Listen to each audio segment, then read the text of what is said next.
Good morning, good afternoon, good evening. Welcome to all who are zooming in from various patches of the planet. We're really pleased to have you with us today. This conversation will occur simultaneously in English, French, and Spanish. So please select your language using the global icon at the bottom of your Zoom screen. And if you prefer to hear the interpreters only without the speaker's voice in the background, please select mute original audio. I'm Gillian Huebner, and I'm part of the Collaborative on Global Children's Issues at Georgetown University.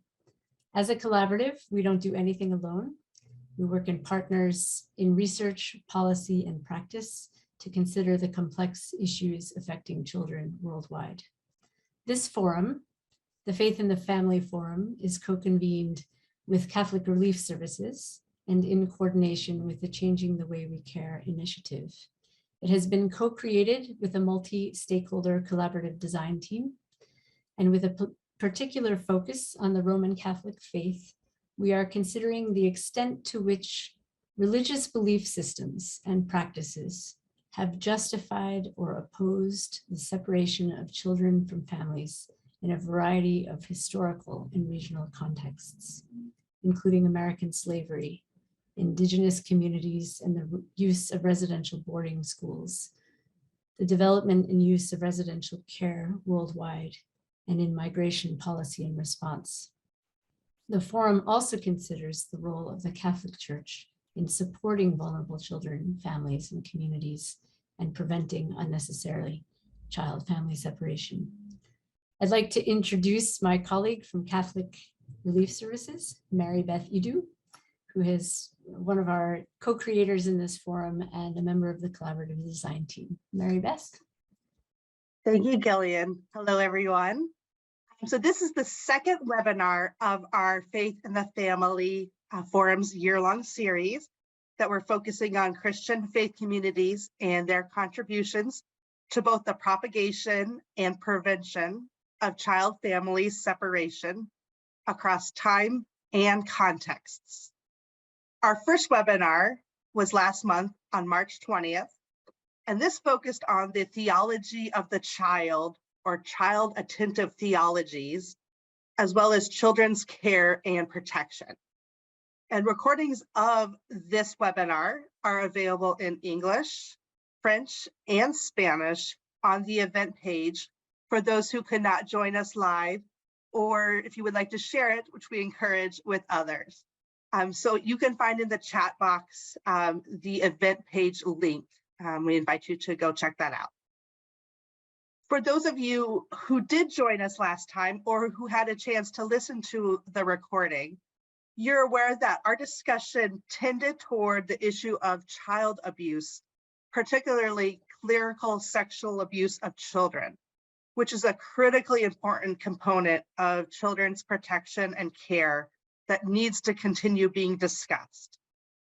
However, today, we would like to focus our conversation on children's protection and care in regards to child-family separation, which includes ensuring that all environments for children are safe.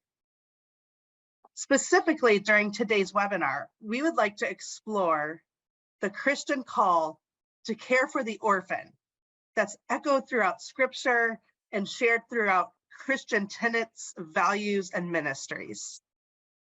We're considering questions like, what is the Catholic Church's history with regard to orphanages and children's residential care facilities?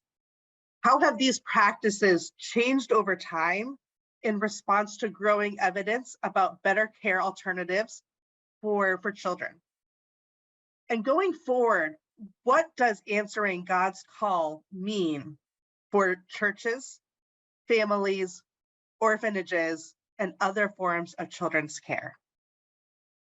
So now I will turn it over to our esteemed moderator, Kathleen Mahoney from the GHR Foundation, and she will open up this conversation with a number of discussants today to help us bring forth the many answers and responses and thinking as we continue the conversation. Kathleen? Thank you, Mary Beth. And hello, everyone. Good morning, good afternoon, good evening, wherever you are. It's a pleasure to be here with you and with the panelists today. We're going to start our program with a brief introduction by 5 panelists. And then over the next hour, we're going to hear from them about some of the topics that Mary Beth just mentioned. And then after they make some brief comments about things that they're interested in that pertain to care reform, we're going to invite the 5 of them into some conversation with each other, give them an opportunity to talk amongst themselves. At the top of the hour, then, we'll widen it and have your conversation join with theirs. So if you have questions or comments or insights you'd like to share, please use the Q&A function and put them there, and we will get to them in the second hour. Please note, we are recording this. It will be recorded in English, French, and Spanish, and then later we'll be distributing it by email or on the event page, so those who aren't here today can check it as well. So now we're going to do those brief introductions of our 5 panelists, asking them quickly to just say a little bit about who they are, where they work, what the type of work they're engaged in. And so we're going to hear first from Emmanuel, who I've come to know is called Nabs. Nabs, could you just take a moment to introduce yourself, please? Hello, everyone. I am Emmanuel Nabil, commonly known as Nabs. I am a global child advocate, and I work with an organization called Helping Children Worldwide. I am a caregiver, which I'll be happy to explain a little bit later as we go along the discussion. Originally from Sierra Leone, West Africa. I'm pleased to be here. Thank you all. Thank you, Nabs. Philip, over to you. Would you kindly introduce yourself? Thanks, Kathleen. I'm Philip Goldman. I'm the president of Maestral International, and our organization mobilizes experts around the world to strengthen child protection systems to address the needs of children in adversity. And that mission, of course, includes children at risk of or experiencing the loss of family-based care, which is today's topic. We've worked in about 100 countries, and we've collaborated with numerous faith actors across different faith traditions, including the Vatican, Jesuit Refugee Services, the Jesuit Ecology Network, JANA, CCCI, which is on this session, numerous orders. I could go on. And that's just been such an important engagement because faith actors are so critical on the ground. We're also the founding partner, along with Catholic Relief Services, of a USAID Global Development Alliance called Changing the Way We Care, which is supporting today's session. And that's just an amazing initiative. Please learn more about it, changingthewaywecare.org. We're working globally, regionally, and nationally to strengthen child protection systems in order to secure every child's right to live in a safe and nurturing family. So thank you for being here today. Thank you, Philip. Sister Nilika is coming to us from Rome. Sister Nilika, would you introduce yourself, please? Thanks, Kathleen. Hello, everyone. I'm Sister Niluka Pereira, a member of the Congregation of Our Lady of Charity of the Good Shepherd. I coordinate a project called Catholic Care for Children International, CCCI. CCCI is a project of the Union of International Superiors General. As Kathleen said, I'm based in Rome. I'm originally from Sri Lanka. Thank you. Thank you, Sister Niluka. Barbara, we're going to turn to you now. Last time I saw you, you were in Uganda. Are you still there? And kindly introduce yourself, Barbara. Then, yes, my name is Barbara. I work with Catholic Relief Service, within, and my role really is technical support to staff, local partners as advocate. Really complex work with children and families within the Eastern and Southern African region. And, Catholic Relief Services is international Catholic development agency, and we've been really working to serve the most vulnerable in our communities for nearly years now. And identity is really at the heart of our mission. So we have a unique ability to advocate for keeping the children and families and helping others. John, over to you, John, to introduce yourself. Good morning, Kathleen, and good afternoon. Thank you, everyone, for having us here. My name is John Deinhardt. I'm the president and CEO of NPH USA. We are the development and support arm for Nuestros Pequeños Hermanos, which is Spanish for our little brothers and sisters. We care for nearly 8,000 children in Central and Latin America, in 9 Latin American countries and the Caribbean. We also operate the only children's pediatric cancer hospital in Haiti and numerous other outreach programs. We were founded in 1954, about 70 years ago, by Father William Wasson in Cuernavaca, Mexico, when he simply responded to a child in need. Since then, we have cared for nearly 30,000 children over the course of 70 years and have become a very respected part of the communities which we serve. So I'm looking forward to this conversation, and I thank you for having us. Thank you, John. And I'm Kathleen Mahoney. I work at GHR Foundation as a senior program officer in global development. Most of my work involves working with Catholic sisters and other faith actors across the globe in care reform. And it's a great pleasure to do so and an honor to be asked to moderate this panel. We're going to now turn to our panelists. We've asked each to spend, about 5 minutes sharing from their perspective, their experiences and insights into care reform. And Nabs, we're going to ask you to start off with some lived experience. You grew up, as you mentioned, in an orphanage in Sierra Leone, and that really set your life trajectory into this work that you're doing now, to see that children grow up in safe and nurturing families. We're interested in hearing about that, but also your perspective. Our care leavers like yourself, how are they influencing the field of practice? Where is your voice and your passion surfacing? So over to you, Nabs. Thank you, Kathleen. Well, growing up in Sierra Leone, I had a hard but full life. I tell people that for sure. My parents were subsistence farmers who worked hard, yet didn't have the means to send me to school. So our family was poor, but full of love. But when my dad was very helpful to always send me to school. At the age of 7, and the civil war that started in Sierra Leone, it was 11 years of brutal civil war, reached my village. And at the age of 8, my dad was shot, killed right in front of me. And at that moment, I got separated from my mom, my little brother, and the rest of my siblings. I ended up living on the streets. Later on, ended up in an orphanage where I spent 10 years of the rest of my childhood and teenage years. And later went to university and came back and became the director of that same orphanage where I spent 10 years of my childhood. I was separated from my mom, and what really happened was during that time, I becoming back to become the director, I did not want children to continue to stay separated from their families, especially when they had them alive. So during that time, my time in the orphanage, I live in a nice children's home, yes, with all the facilities. School, I wanted to go to school, I got food 3 meals a day, and I got education. But I longed to belong. I missed my culture. I missed to connect to my family. I had so many identity questions. Where do I belong? Do I matter? What's my voice in here? Why is my mother not allowed to come and visit?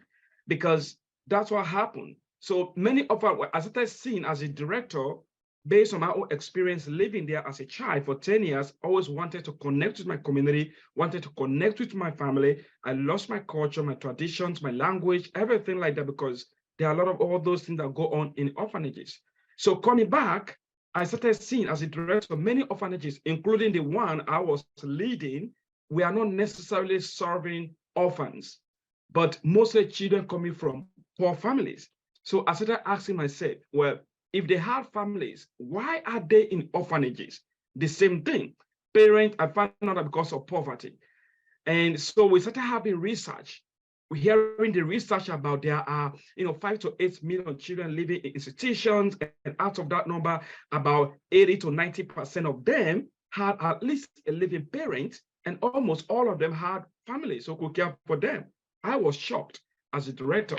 So we decided to do a survey in our own orphanage to really see how we measured up. And when we did the survey, we found out that 98% of all the children who are living in an orphanage ever lived there, they all have families. They all had biological families, and everybody had relatives and grandmothers and uncles and all of those people who could care for them.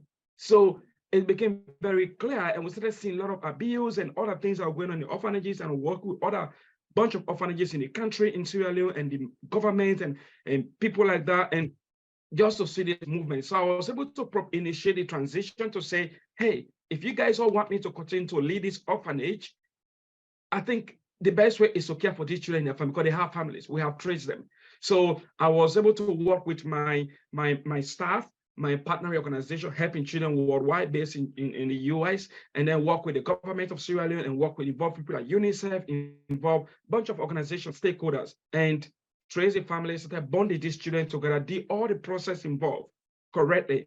And then we're able to send the children home. So by then, 600 children, we are all living with their forever families, taking care of them in families. And over the years, we started seeing that, wow, within 2 years, we increased that number of children we are serving. And now we are serving nearly about 2,000 kids and over 450 families. And that all shows that, wow, this is possible. We cannot continue to separate children, because once they send their children to the orphanage, the parents now are assumed to either become neglectful or inadequate.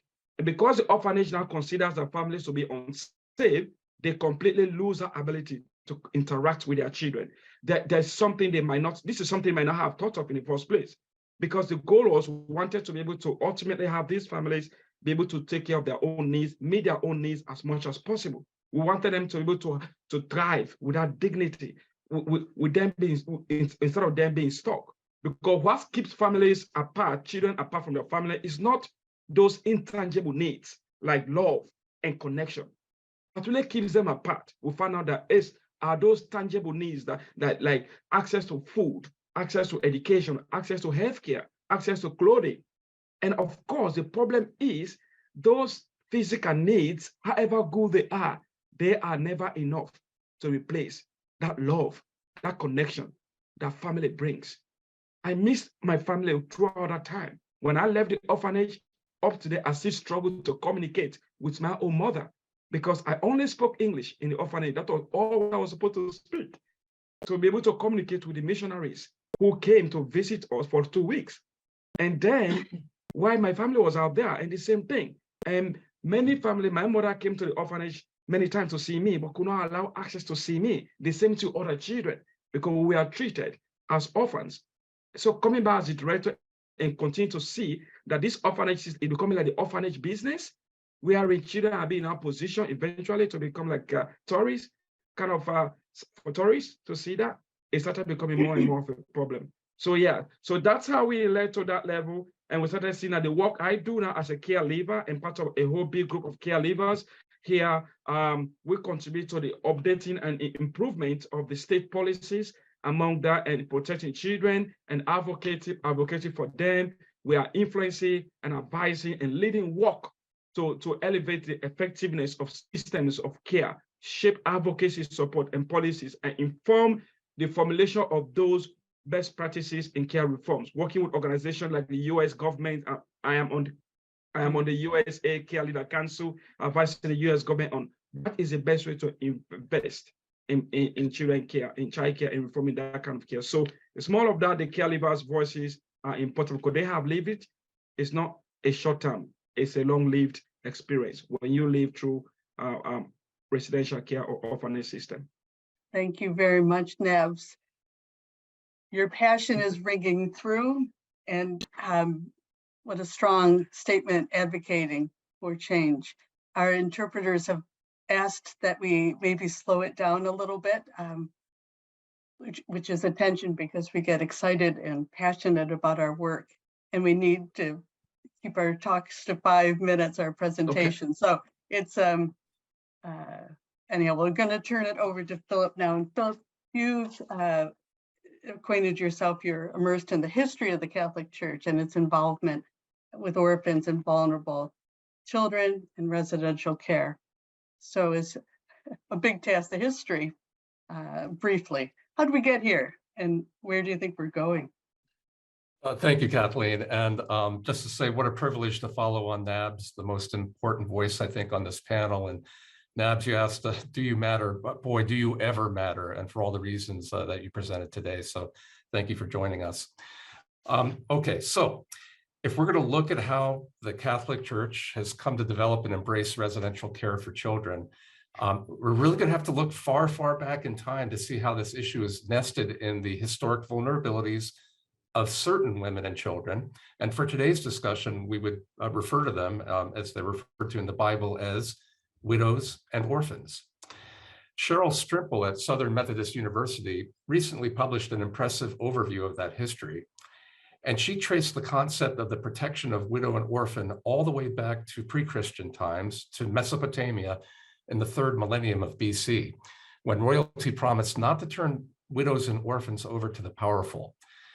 Now, we're fairly clear on who the widows were and are, but who were these orphans? And the historical concept of orphan has many of the same challenges and problems that we find in today's times.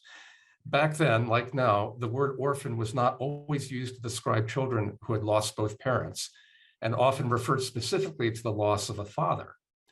In the highly patriarchal societies of those times, the death or abandonment of a husband and father was associated with particularly extreme vulnerabilities: lost livelihoods, lost property, lost status, and lost protection. We don't hear so much about the loss of mother or of helping widowers and orphans, though we know, of course, that the impact of the loss of a mother is extremely profound on a child. Still, what we do know is that the concern for this population of widows and so-called orphans runs very deep and appears throughout the Bible and in earliest Christian history. Strimple counted 42 references to widows and orphans in the Hebrew scriptures, about a quarter of those in Deuteronomy alone. Concerns for the welfare of widows and orphans are thus not surprisingly found in the very earliest annals of the Christian Church. In the 3rd century, Christians first embraced the idea of the adoption of children who are not kin through the Didascalia Apostolorum. And it's worth remembering that the issue of caring for children who lost parents back then was not at the margins of society. Massive numbers of children were losing parents to poverty, war, and disease. Many of them were taken into care by their kin, but not all. We start to see monasteries taking in children in the late Roman Empire on a more or less ad hoc basis. Think of the stereotypical picture of a woman with an infant in a basket, coming to a wall where there may be a slot and putting the basket in the wall quite anonymously. It actually happened that way in many cases. But then later, religious orders in Italy are said to have started a practice of setting up small children's homes dedicated specifically for children. They were called brevitrophia, and those started to appear in the 8th century. Now, with the coming of the plague and the escalation of war in medieval times and all of the mortality associated with those, it became quite untenable for monasteries and small homes to take in a large number of children who were losing care. And so this ultimately led in 1445 to the construction in Florence of the first major residential care facility for children called the Ospedale degli Innocenti. The Ospedale was quite big. It accepted 5,000 infants, but its success rates with those children were quite depressing, to say the least. About 2/3 of the babies died before the age of 1. Nonetheless, the practice spread within Europe, and by the time of the French Revolution, the Sisters of Charity were running 426 children's homes in France. And from there, from Europe, the practice spread abroad. The first large residential care facility for children in the United States was established by the Ursulines in New Orleans in 1727. The Catholic Church ran by far the largest proportion of almshouses that were established in the 18th century in the United States. They housed about 50,000 children.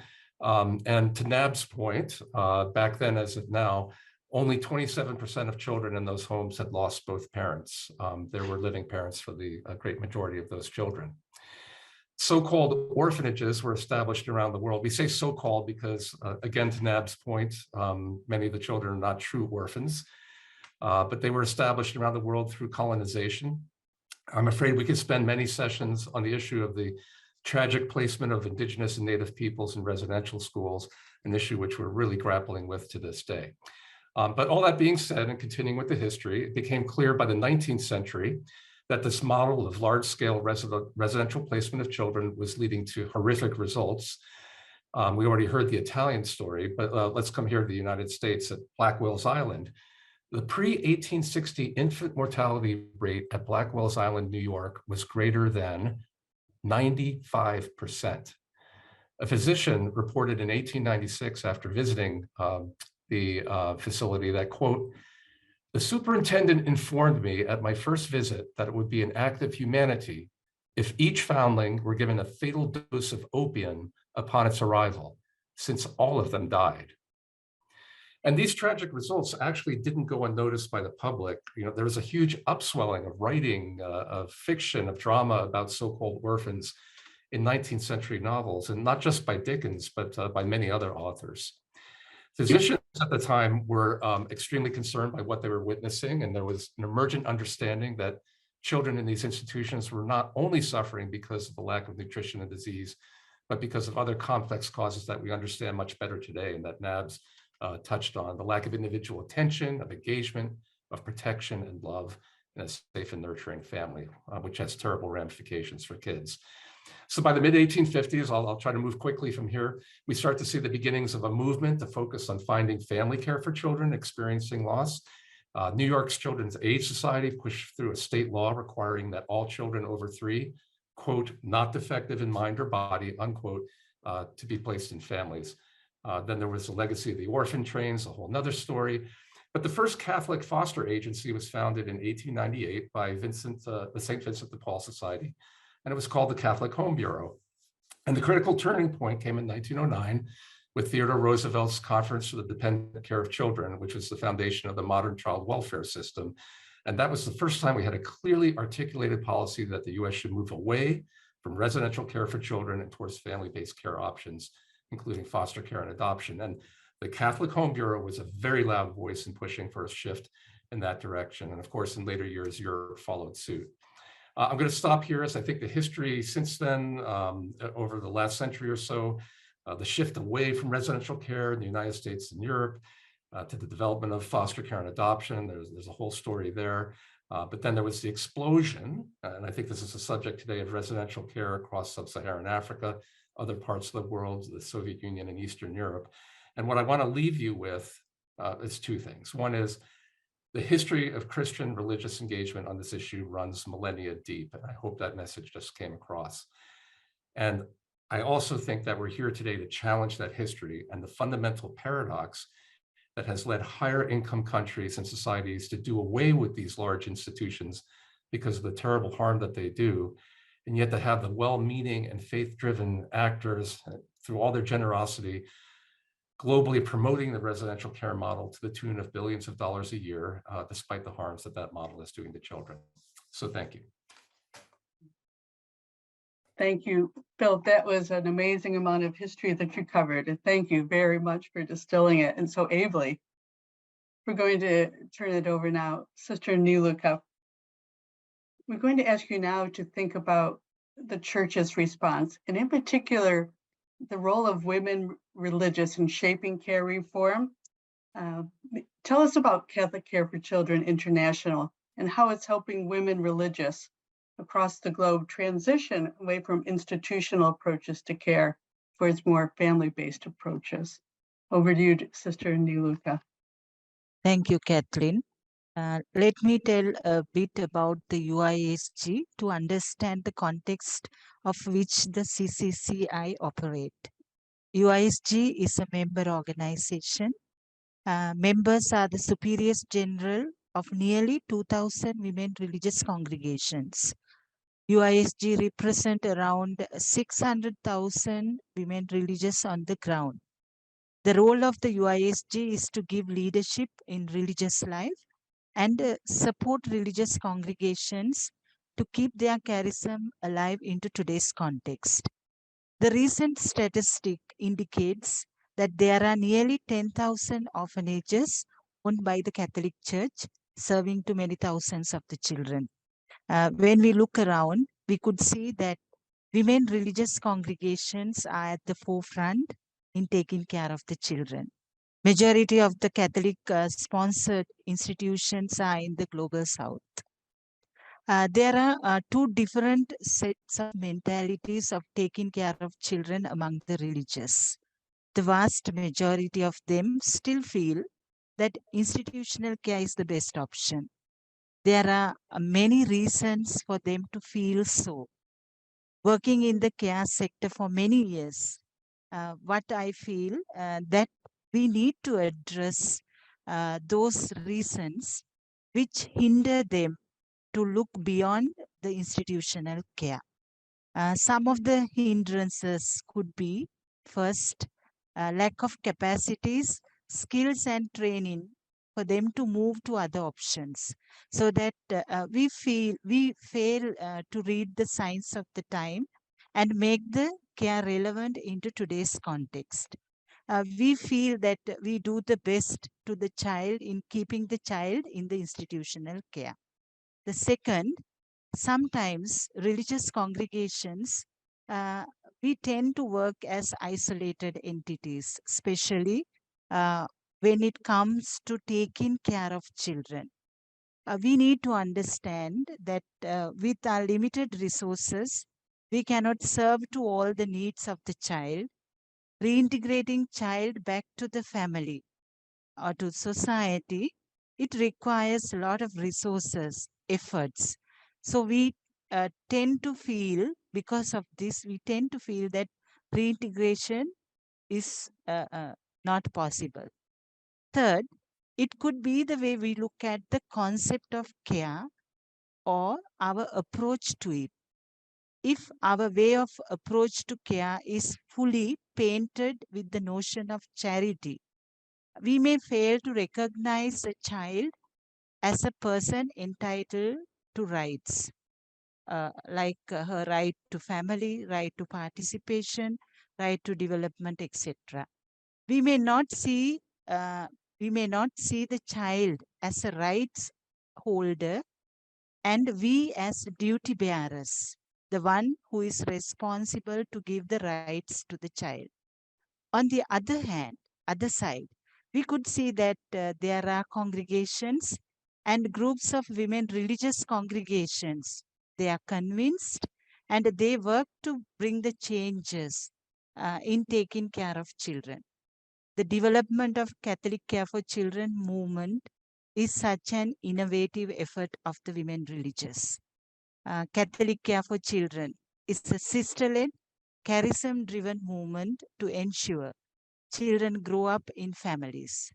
With the help of GHR Foundation, the Association of the Religious of Uganda has initiated the CCC movement in 2016, and within 3 years, it spread into Zambia and Kenya. It became an international movement when UISG, Union of International Superiors General, committed for care reform by launching the CCCI, Catholic Care for Children International, in 2020 to support its member organizations. The beauty of the CCC movement is that it addresses the barriers for women religious to work effectively to bring the changes in the care sector.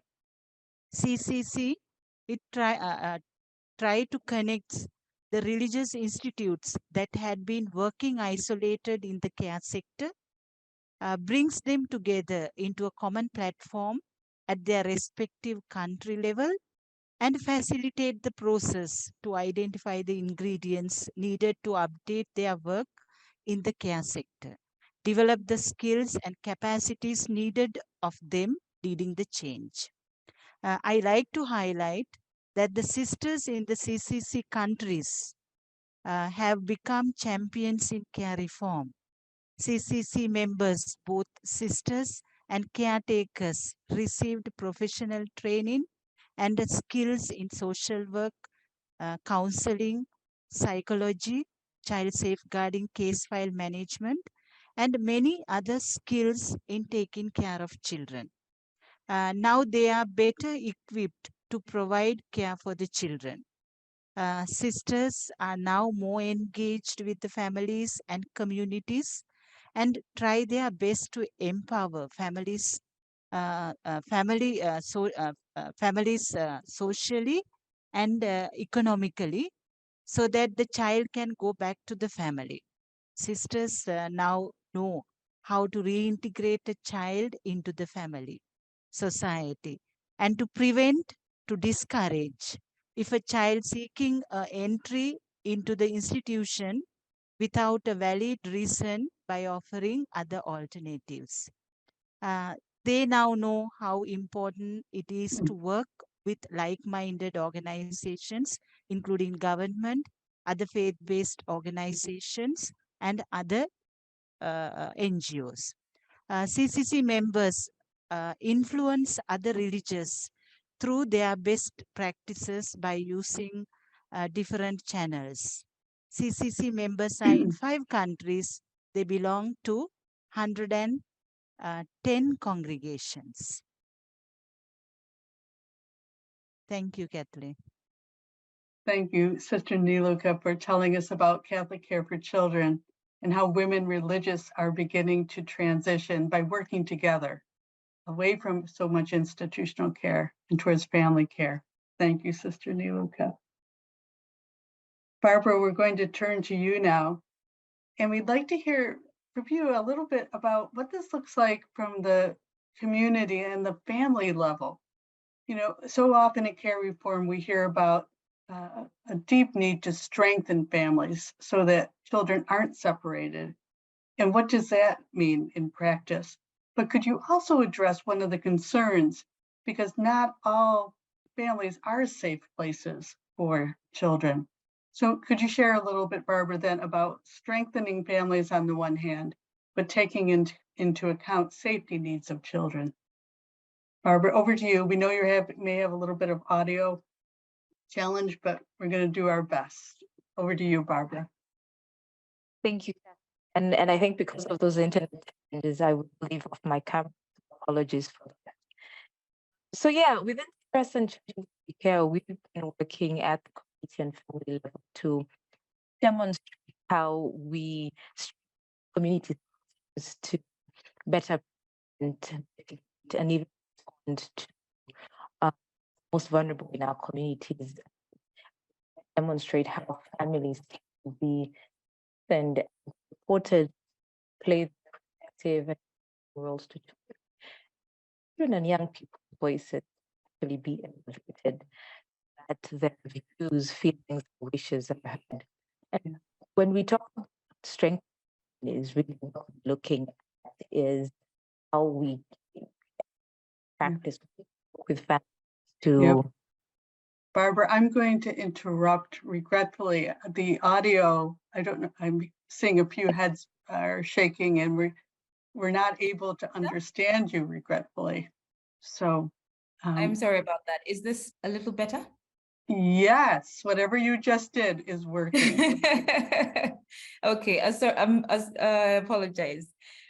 So yes, I will take a step back and say, you know, when we talk about family strengthening, then really what we're looking at is how we can work with families to improve their capacity to access services that help them address their most pressing needs and minimize stress caused by challenges that they might be facing. We're also looking at how families can be supported to develop and maintain meaningful and positive relationships that not only provide emotional and spiritual support, but even informational support that improve access to services. We're also looking at how parents and caregivers can manage stress and achieve a level of functioning that ensures that we can then, that when faced with these challenges, you know, adversities and trauma, they remain resilient. We also look at the ability of caregivers to apply parenting strategies that support their children's positive development, whether that be physically, emotionally, cognitively, or spiritually. And, and lastly, within family strengthening, we look at how children themselves can be supported to develop competencies that promote clear and open communication, the ability to recognize and regulate their emotions, and also maintain positive relationships and interactions within their family. So, however, to your point and to your question about safety, we do understand that in some cases families are not safe. And I think, unfortunately, COVID has re-emphasized that within Eastern Africa, at least, where we've seen increases in violations as a result of children spending more time within their communities and families. But we also know that, and also because of that, we know that there are instances where we may have to take these children away from their families as a safety precaution. However, one of the things I tell people I work with, and both staff and both staff and our partners, is that we have to acknowledge that these risks exist, but taking away the child does not necessarily take away the problem. And in many cases in Africa, at least, one child will be taken away, but there will be other children in that community. The family will still remain with those challenges. So we're realizing, and we've learned, that it's actually our responsibility to work with these communities, to work with these families and others close to them, to address these concerns that are making these children unsafe in that environment. Because if we don't, the situation remains the same. And we've experienced that with these discussions around care reform, where some of our local partners have been trying to return the children home, but the situation they left probably 5-10 years ago remained the same, if not even worse. So we've come to the realization that that's why we need to focus on family strengthening. That's why we need to focus on strengthening systems, working with local actors, with community volunteers, with the government structures, to first of all identify what those risk factors are at all levels, if those gaps exist at the family and household level, how are we working to address that? If those gaps exist at the policy or at community level, capacity level, what are we doing to address that? How are we working together as actors in this space to make the communities and the families safe? Because at the end of it, the families still remain our foundations. They still remain the foundation in which the children do need to grow and be nurtured in a safe and caring environment. So, I'll just wrap up by saying that we are trying to see how to make that space safe and not necessarily take away the children, but make their environment safe. Thank you, Kathleen. Thank you, Barbara. And I'm so glad we got the audio working, because that was such an important contribution. Thank you, Barbara, for your perspective on family strengthening and how you're working to provide services and to make the environment more safe. Thank you, Barbara. We're going to now turn our attention to John. And John, you've been really involved in this, and the perspective that you bring to bear is what that transition really looks like as you do a transition from residential care to family-based care at a community level. It sounds kind of easy. Well, let's just switch approaches, go from one to the other. But there's a lot of nuances, and it's complex. And as Sister Niluka already alluded, we're really talking, if a child has a right to a family, we have to honor that right, and we have a duty. So could you share with us some of your perspectives on making that transition and honoring the child's right to a family? Absolutely. Thank you, Kathleen. And I echo your comment. I'm really happy that Barbara's audio was restored. I think her contributions were really wonderful. I'm happy that I had an opportunity to hear that. So at NPH, and I think you've heard this from many others, at NPH, we believe that children need family. We have always believed that, even since our founding nearly 70 years ago. A child should not be separated from family simply because of poverty. That's just not acceptable. A child has a connection with his family, and a family has a connection to the child. Once those bonds are broken, they're very difficult to reestablish. The child can feel displaced and as Nabs had mentioned, kind of without a sense of belonging. So NPH has always, and I'm going to continue to refer to us as NPH. It's easier than saying Nuestros Pequeños Hermanos every time, especially for a native English speaker. But an NPH has always believed as ourselves as a family. Whether children have lived residentially with us or we have cared for them in the community setting, we believe that those children are family to us. And the second thing is that we put the child at the center of everything that we do. That means that our philosophy, all of our actions, they're all grounded in the rights of the child. The child and the unique individual needs of each of those children is what propels us. We absolutely endorse the UN Convention of the Right of the Child. A child has rights to family and education and nutrition and healthcare and all those many, many aspects of growing up to be a healthy child in our communities. But what happens is it becomes not an either or situation, as Barbara kind of mentioned. Not all families. Our most important aspect of what we do is to ensure that every children has a safe and secure and loving and supportive family. So not all families are capable of that. And in some rare instances, through necessity and suitability, we become family to that child.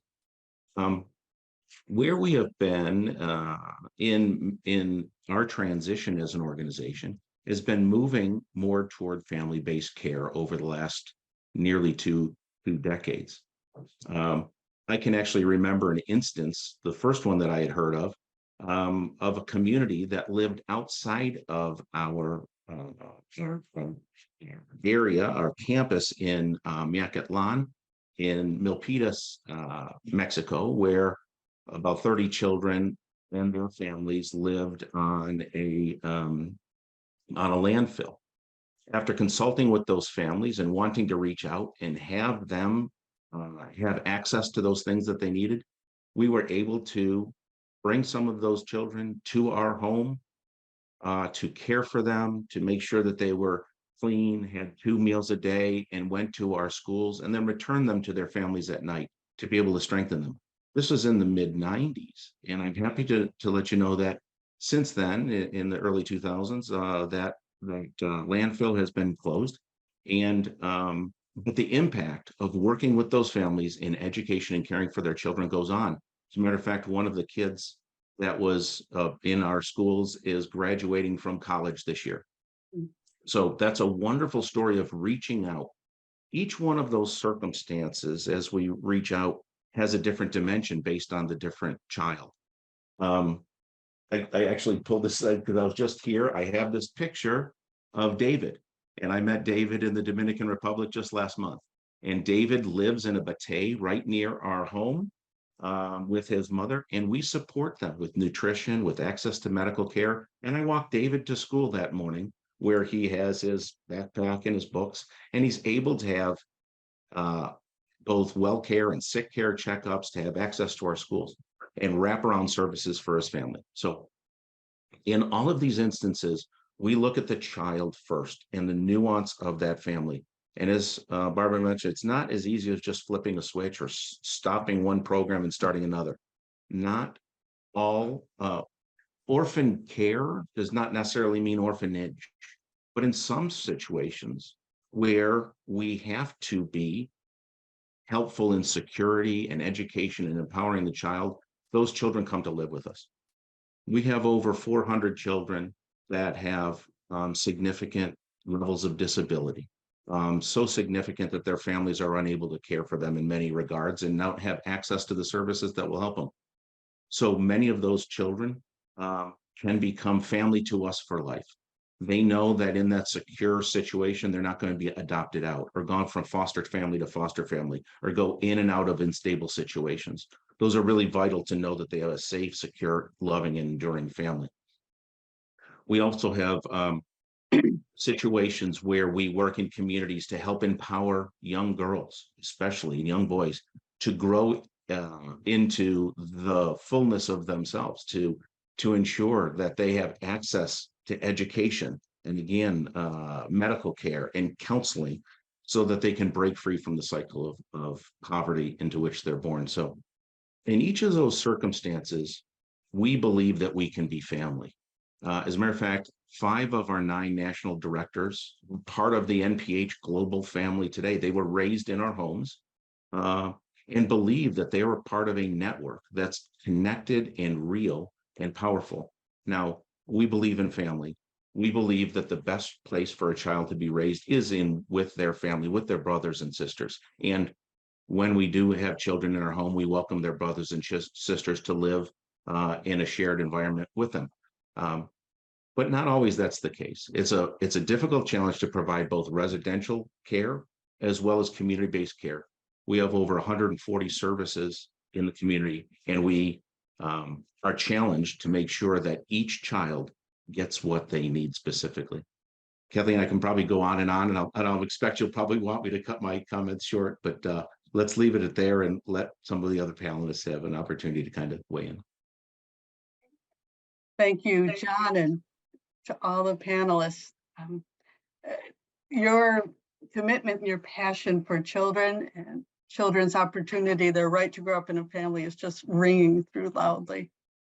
You know, I was thinking as you were speaking, I sometimes reflect on care, and it's listening to a conversation that focuses on why care reform is so important, and then other conversations about how do we do care reform. And amongst the 5 of you, there is wisdom on both of those questions about why it's so important and how, and it can be done. So I just want to acknowledge the wisdom and the expertise in this group. It's really remarkable. I would like to now offer our panelists an opportunity to jump in, and I'll try and moderate, but I'm just going to let you come off mic as you will to pose a follow-up question or reaction to one of your other panelists, something you'd like to pursue with them. Is there any takers right out of the gate? Yes, Niluka. Kathleen. I would like to comment to what Barbara shared. And I really appreciate that how the family strengthening you have elaborated. And yeah, this is what I always hear from the sisters, religious who work at the ground level. There's so much resistance is there based on this protection need. So what the comments come from the ground level from the sisters is that they say that their own families are not safe, and based on the abuse. Yeah, I know that it is very easy for the organization to take care of the child rights to survival, development, but it is very difficult when it comes to the protection needs. And based on the abuse situation within the family and in the community. And but you very well, you explained it, and you said that we need to develop the system. We need to work with the local communities and the community-based community strengthening, family strengthening. And so you explained it very well, Barbara. Thank you, sister. And if I can just add that, you know, I think I do fully appreciate the experiences that are being, you know, that as social workers, as people in the field, we struggle with. And one of the things we get tripped on. You are muted, Barbara. Oh, sorry. So I was saying that some of the things that sometimes trips us as practitioners is wanting to do everything. And I see the safety issue as a chance to do more, yes, but also to work better with others.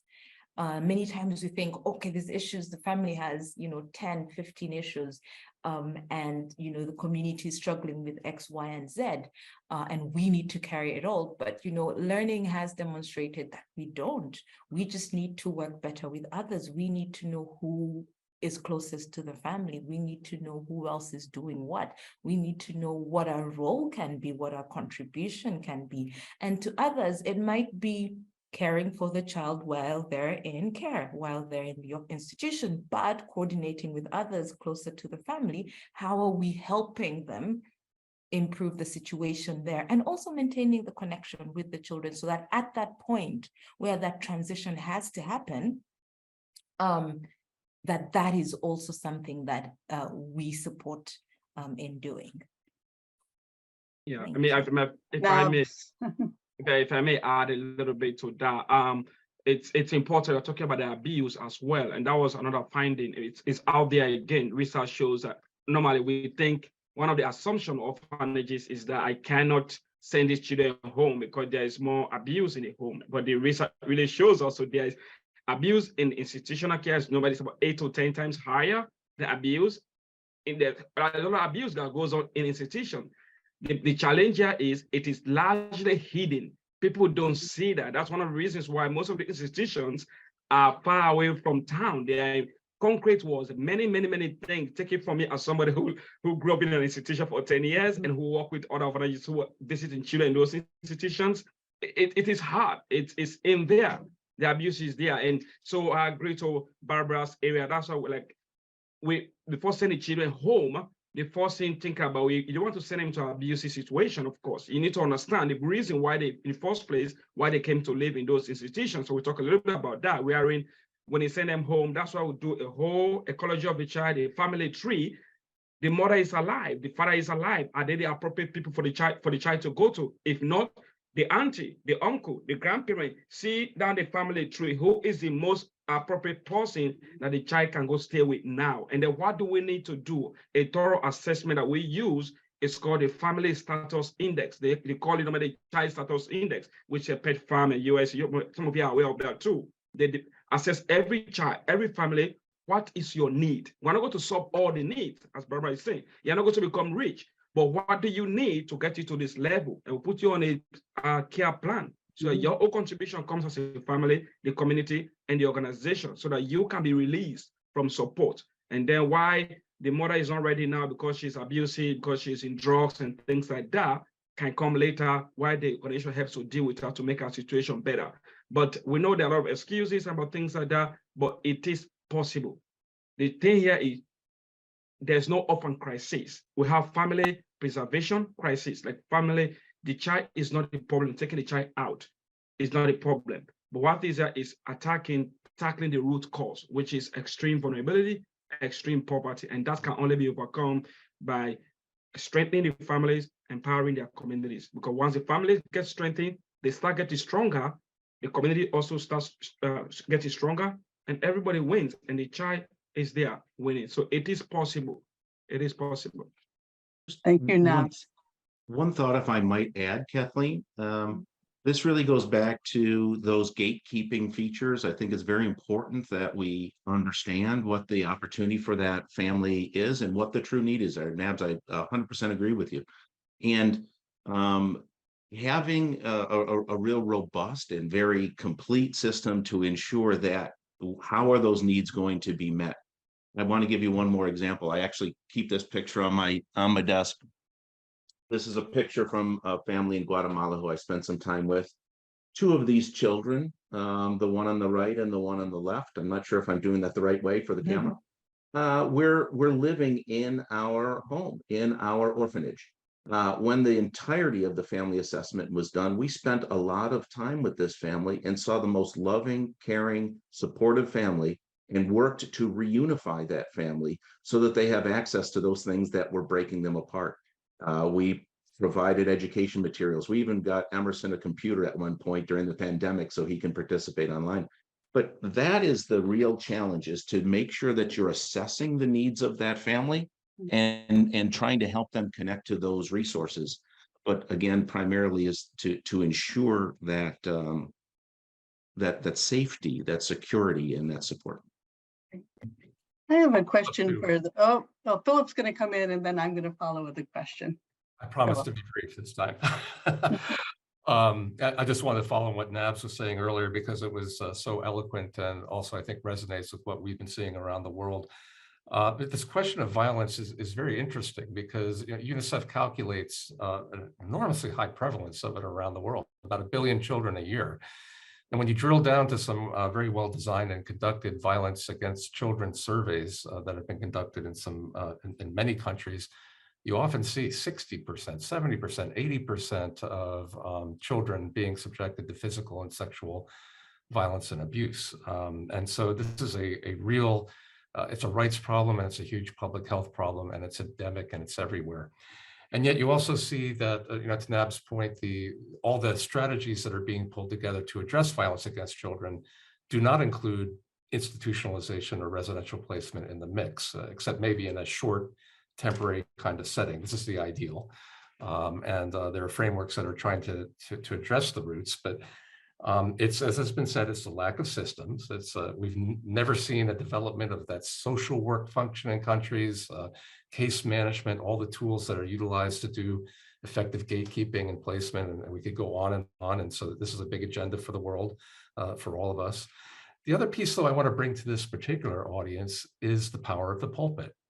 When you have a problem of that scale of violence that is such a driver for children to be placed in these kinds of care settings, what can religious leaders say from the pulpit to change minds, attitudes, practices, behaviors, to convince their communities that children matter and that protecting them matters, and that if you protect them, they're much more likely to be productive members of the community, to have fewer social problems and health problems, to become better educated, to contribute to poverty reduction, and all the like. Evidence shows all the same. So in line with dealing with the programs and services themselves and the systems, I think there's something else that the church can do that's much bigger in terms of putting those messages out there into the homilies and elsewhere. Thank you. Thank you, Philip. You had actually took the question I had was about how we're talking about care reform, and for this forum within the Catholic community, and what might the Catholic community do to champion care reform even better? Yeah, Kathleen, I think I have already mentioned that the need to build the capacities and training of the care providers. Yeah. And this is what I feel as the CCCI coordinator when I talk to the different, the religious in different parts of the world. Mm-hmm. Sometimes I feel that they do not have the capacity to look beyond. And yeah, that is one of the main reasons, because before we start the CCC work in any country, and our practice is that we do the rapid assessment, and in all the 5 countries, this is what we learned. And the sisters who are running, not only the sisters, that the institutions, the care providers who run the institutions, they are not qualified. Mm-hmm. And they may qualify in some other areas, but they are not qualified to run the institutional care or to give the care to the children. So I feel that we need to focus on this, and this is where CCCI is more giving the attention to this area. Thank you. I could make just one plug, Kathleen. I'm responsible for, in the United States anyway, for developing resources and support for the work. The hardest part of our transition really has to do with funding. So in order to move from one to the other, you have to build those support structures. And that involves a number of social workers and psychologists and government and relations. And it's such a vast transition to move from residential care to family-based care. And it's not as simple as flipping a switch. These are things that need to be discussed in context and see the part of the process, but also most importantly have to be funded. So if the Catholic Church can help to mobilize funding in this regard as well as raise awareness, I think that's one of the limiting factors that we have in the transition today. Thank you. And now Yeah. she's going to come in, and then Barbara, and then I promise we'll open it up to the wider audience. Nabs, but Yes. please speak. We have to ask you to speak slowly because our interpreters are want to keep up with you. Okay. Yeah, thank you. Well, in addition to that, part of just advocating, the Catholic faith, it's a big denomination, just they have bigger influence. Also, in addition to helping financially, but also helping to spread the word among the Christian group, because we know from origin, the Christians, the church have been involved into caring for orphans for centuries. They are really, we all know about the statistics, like just the US Christians alone spending about $2.5 billion just in caring for kind of things. So some of those people, these donors mean very well. They mean well, they want to do good. We all want to follow the Bible, what the Bible talk about, talk about how the pure religion has to do with together as a community to take best care of orphans and widows and things like that. But also the Bible talk about God sets the lonely in families. That's in Psalm 68. God set the lonely in families. These children can be cared for in families. So like helping the Catholic Church, helping to also advocate, to also help to spread the message, finding ways to spread the message among the Christian faith that can be able to help donors, that can be able to help churches to rethink orphans and rethink orphanages. In order to that's where they start shifting their support towards investing into family care, investing into helping families be able to know that this is providing resources and caring for and strengthening those in poverty. Once we start doing that, we can start moving toward raising generation of children who will thrive in adult wearing. They can meet both their physical needs and their non-physical needs while they stay up in family. We can start debunking, get rid of that myth that children in orphanages are all orphans, or children are in orphanages because of lack of families. That is not the case. That's not the lack of family. It's because of extreme poverty. And let's start tackling the root cause of family separation, which is poverty. Thank you. Yeah, thank you. So what is it in the Christian tradition that is helpful and sometimes hinders? And it's sometimes that desire to be charitable, to take care of the widow and orphan that's been channeled into orphanages, and how to get people to think in a new way, to raise their awareness, and then transition that charitable impulse into family strengthening and family life. We're going to, of course, open up the forum. So if you have questions or any responses that you'd like to offer, please feel free to put them in the chat. We'll be monitoring those. And one question along this, when we talk about why, we talk about how, the why of care reform, and then the how of care reform. A question for you. If you could have the ear of one group or one person or one audience that you'd like to either talk about the why or the how, who would you like to talk to? Who would you like to engage with? Who are some of those important audiences where you would like to talk about the why of care reform or the how of care reform? Especially if I think within the Catholic community, since that's part of our frame, not necessarily exclusively, but who would you like to talk to? Why and how of care reform? If you could get somebody's ear or a group's ear. The donors. The donors, okay, say some more, Philip. So almost $3 billion a year by US Christians alone going to residential care. Alliance for Children Everywhere in Zambia, a faith-based organization that has been running residential care, recently found that by transitioning, it could serve 26 children in families for the cost of what it was taking for them to be in their residential care. It's as has been said, it's not flicking a switch overnight. They had to do a lot of work and some investment to make that a reality. But the donors are so generous.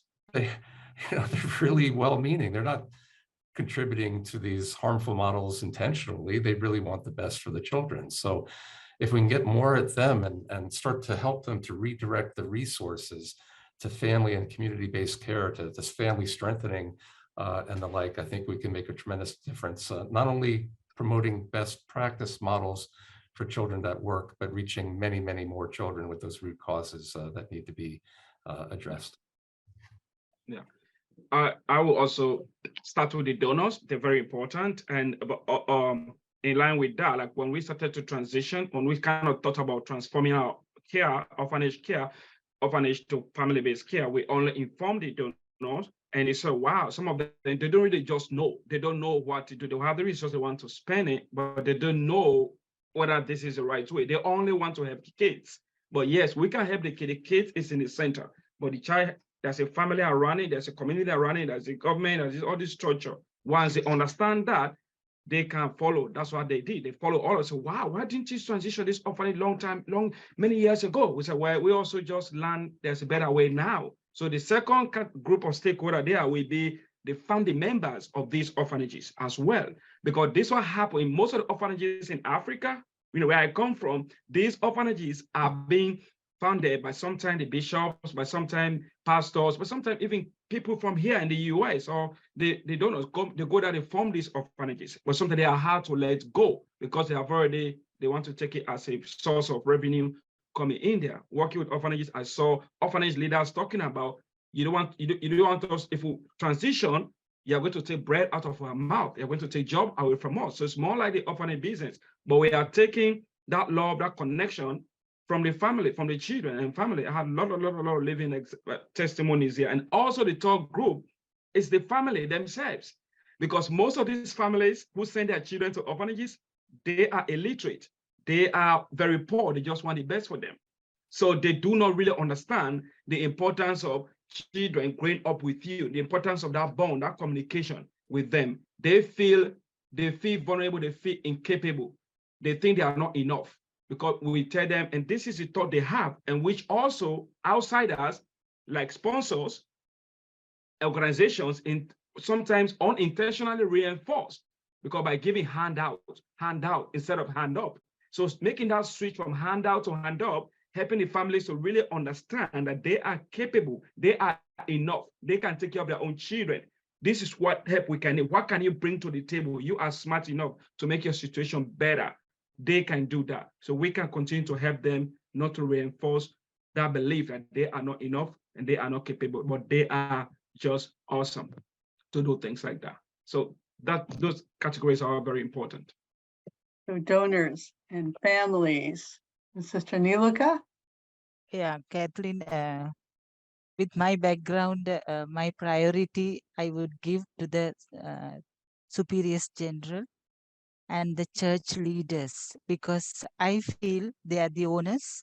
And once they are convinced, once they know the way, and they will do everything. And with my experience, I feel that based on my focus group, I give the priority to them, because they will lead the change. They will find the funds. They will try to convert the funders and all these things. And so my target group is church leaders and the women religious leaders. Thank you. Barbara? Yeah, and I think for me, those who know me, this won't come as a surprise, but it would be practitioners, those actually doing it. And to your point, Kathleen, of the how, it's very, very important. In many cases, the minds have been converted, the heart is willing, but we just don't know how. And we need to invest a little bit more in translating the policies into actual practicable steps that guide. This is why it's very important to document our work and share it with others, but also to help to walk the journey with others, the how to, holding their hands, the mentorship and supportive supervision is very, very important, because if people want to do something, they don't know how to do it, or if they do it in a not so good way and they fail, then they get discouraged. They think it doesn't work. But if they're given the guidance, if they're given the support, they're given the know-how, then they start seeing change. They start believing in their own capacity to make that change happen. We'll give the audience one last opportunity. If you have a question or a comment, please put it in the Q&A and we'll get to it. I would underscore, we heard the importance of donors, of faith leaders, and also building capacity to do the work. I heard a sister once say, the day is over when having a good heart was sufficient to care for the children. But when you take that good heart, or as the religious often say, this charism of care, and you combine it with professional skills and training and the resources, it's very, very powerful. When you put that faith together and that animating spirit together with the skills and the resources, because I agree, Barbara, the why is there. It doesn't take long for people to understand. It's best for kids to grow up in a family. You know, in some ways, people may initially hear it and go, aren't orphanages the best place? But if they sit for it, my experience is that's very, it's almost like a light bulb goes off, but of course. And then we have to move to the how, which becomes much more complex, because care, it's the child, it's the family, it's the neighborhood, it's the systems they're in. And it's quite complex, everything from capacity to donors, to national policies and the like. But those things, we know it can work and it can change.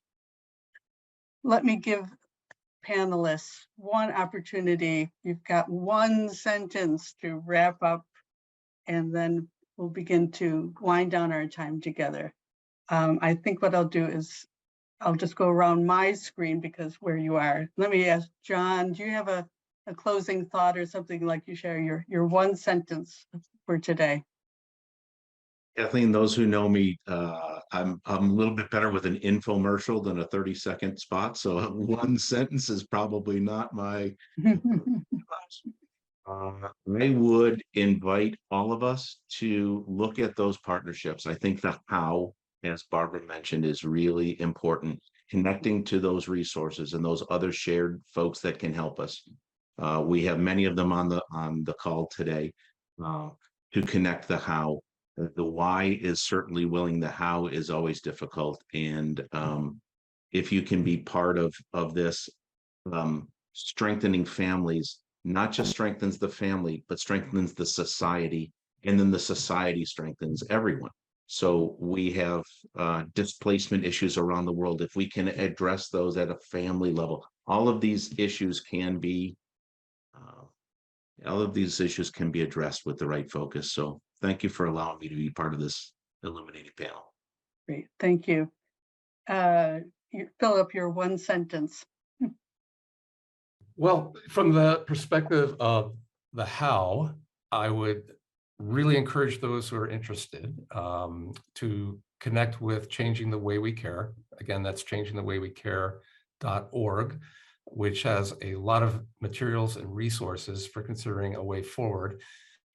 That's more broadly with respect to the church. I think there's also terrific resources that Catholics Care for Children International are bringing to the table through their direct experience in transition. So the resources are out there, and do make yourself available of them. Avail yourselves of them. Thank you. Philip, thank you. Nabs, a final sentence reflection? Well, yeah, I like that we asked the question, the how. Trying to find answers to the how does not limit us from not finding those answers, because sometimes people are turned off by just when they hear how.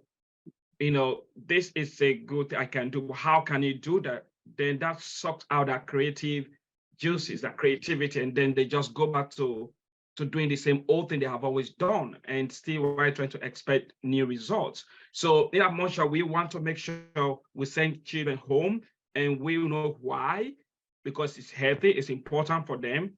But we have to know that also the how is there. It is possible that we can make the how. We can be able to identify all the barriers that are leading on to transitioning, making that shift, and then we can be able to find solution to those barriers. I call them, when I do my transition, I call them moving from how to wow. Because when the idea came forth, that's what I call them my staff. Everybody started saying, how are we going to find the families? How are we going to train them? How are we going to, what are we going to do the resources? How are we going to find job for this other stuff? How? So great. I said, wow, that's a great. So we are going to turn all these hows into wow.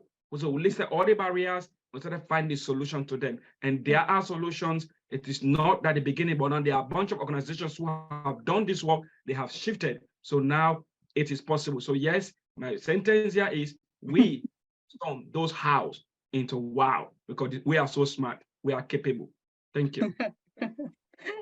Thank you, Nebs, for that very inspiring long sentence, but well worth it. Barbara, please offer a final reflection or a final sentence long thought. Well, Kathleen, for me, it's, you know, as we've heard from Philip and others, it took us time to learn this. It will take us an equally long time to unlearn some of the things we've learned. But with patience, with the will, commitment, and the resources, we can change the way we care for children and families. Thank you, Barbara. Sister Niluka. Yes, Kathleen. But I feel that we need to learn how to unlearn and relearn. And why is very important. And I feel that once the person is convinced based on why, the person get the thirst to search that how. And this is what I am experiencing. And my role is that to convince the religious and saying that why, explaining the why part. So once they are convinced, they are like, no, they wanted to. It's they keep on searching and onto how. And yeah, and then they will learn to relearn and to unlearn. Thank you. Thank you to all the panelists, John, Nabs, Barbara, Sister Niluka, and Philip. Thank you for your contribution today. We're very glad you could be here and contribute. I'm now going to turn things back to our hosts, Gillian and to Mary Beth. Thank you so much. This was amazing. Thank you for just the rich ideas, the many resources you shared, the inspiration, and the courageousness of your comments. I think, you know, entering into this tricky space with so much history and so much care and concern is always, it can be sensitive, and you took us along in a very inspiring and grounded way. So thank you for that so much. I just want to note that this webinar is part of a series.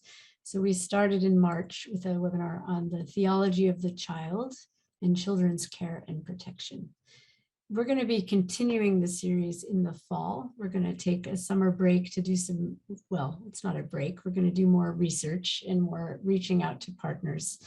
But in the fall, we'll continue a webinar that looks at this issue again, the role of the Catholic Church in family-child separation in other historical contexts, including the period of enslavement in the Americas. And Georgetown University has its own very complex history related to this. We'll then also be looking at the role of the Catholic Church in interacting with vulnerable children and families in Indigenous communities and the establishment of residential boarding schools. We'll also be looking at the Church's role in looking after children who've been displaced or separated from their families as a result of migration. where the church has actually been a leader in preventing family child separation. And then we'll be looking at, what we can do with all of this history moving forward. How are we going to reckon with our history and also move toward better care?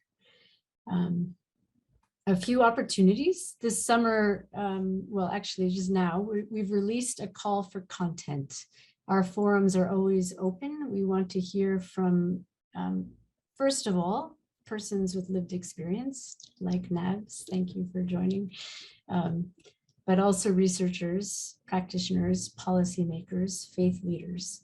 So I've put in the chat a couple of times an invitation to submit content. And that is open in English, French, and Spanish. And we will be publishing not only written text, but also voice recordings and video recordings. And we really want to make this a global conversation. So accessibility is meant to be wide open. We really, we don't know enough about all of this stuff, and we want to learn from the people who do and bring it together. And we'll eventually be sharing all of this information in a compendium. So hopefully that'll be useful to all the people that you said you wanted to reach: donors, faith leaders, church leaders, communities, practitioners. So thank you so much. We really appreciate all of your time, your attention, your sharing. Kathleen, thank you for facilitating. This is the best part of being part of a collaborative. We don't have to do anything by ourselves. And we call on the community to enrich the conversation. So thank you so much. Wishing you all an exceptionally good rest of your day. Mary Beth, I don't know if you wanted to add a closing comment. Yes, thank you all for joining us today, and we look forward to continuing the conversation.